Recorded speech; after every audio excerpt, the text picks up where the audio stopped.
Hey Tom.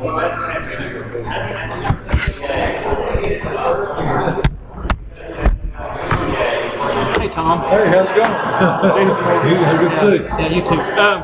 I had a couple of questions that some of my readership wanted me to ask about.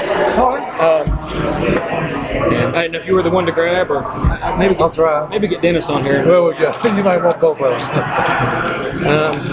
Okay, the biggest concern that I have personally, I grew up in Sullivan Gardens and Colonial Heights both. I have friends in Indian Springs that are affected already by the annexation. The widening of 126 Memorial Boulevard, I was told already that it's a state issue, that the city has nothing to do with that. Is that correct? Well, yes, that is correct. It's a state route.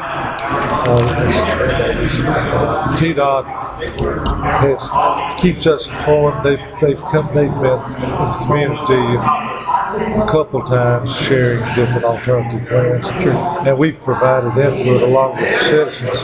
But it's strictly their decision. Okay, and my issue with annexation is it seems like the good neighborhoods, the newer neighborhoods, the middle income neighborhoods are the ones that are being annexed, and the poorer communities are being left out. As an example? An example within Kingsport itself would be Springdale and Black Bottoms. They're county islands within the city, completely surrounded by the city. Out toward Meadowview, that way. I know what you're talking about. But that's also happening in both Colonial Heights and Sullivan Gardens already, Baylor Ranch, that type of thing. What that ends up doing, it takes the richer kids, puts them in the city schools, and it takes the poorer kids and puts them in the county schools, which is what they're wanting to merge. How is that not discrimination? I mean, I know it's a tough question to answer. I don't think you're part of the problem either, Tom. I'll share with you what I think is the answer based on experiences. I was on the member of the Planning Commission for about 3 or 4 years and got a good understanding. The annexations we did over the last 5 years have been based on, primarily where there was either people asking to come in or areas where we could see we could expand or add.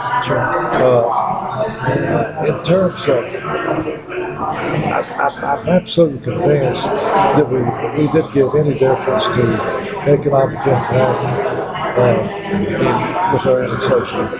More so, we were looking at property or land where there was room for more construction and more houses. That's what Kingsport has been extremely short, having properties which we could build houses.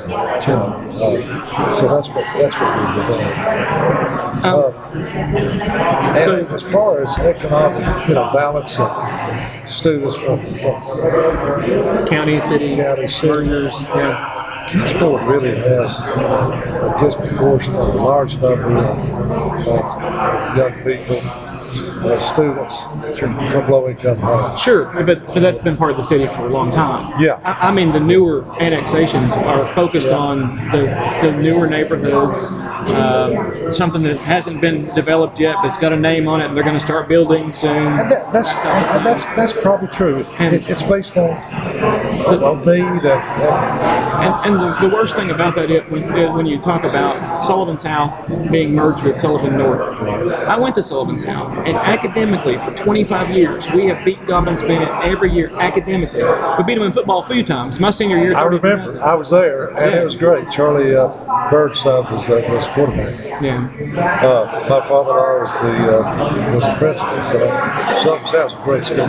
Yeah. But what it does, it weakens those schools. It doesn't give them the chance to survive. And they're good programs, good schools. The block system, they've been there since 1980. Both schools were built around 80, 81, something like that. And I so understand what you're saying. My wife just retired as a chemistry teacher at North for 30 years. My personal opinion is that it's exactly mirror as yours. South is an outstanding school in every regard. And the teachers, the students, the programs, and I firmly think it needs to be retained as a community school. I agree. I agree. I'm probably getting crossways with Yeah, I know some you other will. I know. opinions, Yeah. but that's okay. That's what it should be. That's good. Yeah. I came. I'll turn this off real quick.